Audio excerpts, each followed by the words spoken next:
had like 80 favorite students this year. Isn't that crazy?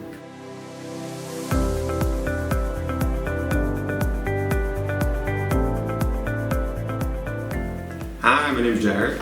So the class that you'll be seeing is my advanced biology course. This is a course for 11th and 12th graders who've already taken chemistry, and for the most part they've taken 1 year of biology already. So when students have this experience of hands-on learning where they're really designing the experiment, they're doing the planning, they're looking for outcomes that they've determined themselves. It's a lot more fun if you've chosen the path that you want to follow, and then you get to follow it through and then see what the results are. They get that skill of actually doing science.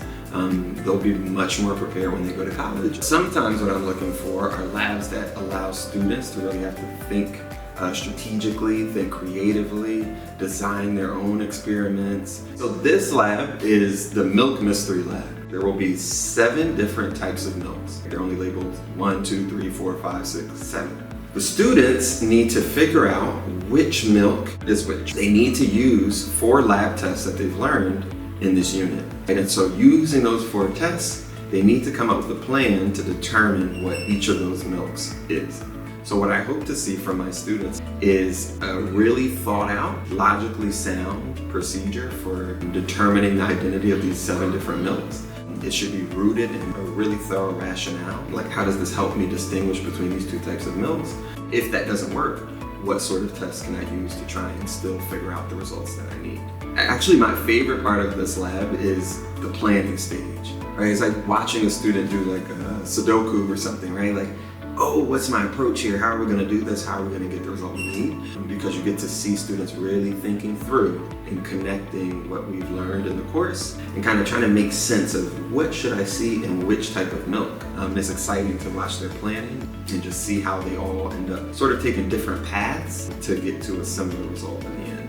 I also want my students to have a good understanding of experimental design. Right, so a lot of our class is built around designing experiments. When you get that data, how do you make sense of it? What sort of statistical analysis, what sort of graphing will help you display your results? One of the big things that I really hope my students get out of my classes is to start to think of science, not as just a noun, but also as a verb, right? So we do science, right? It's a set of skills that you actually have to put into practice. The goal of a hands-on education in a class like mine is to make sure students are practicing what scientists are practicing every day. All right, see you in class.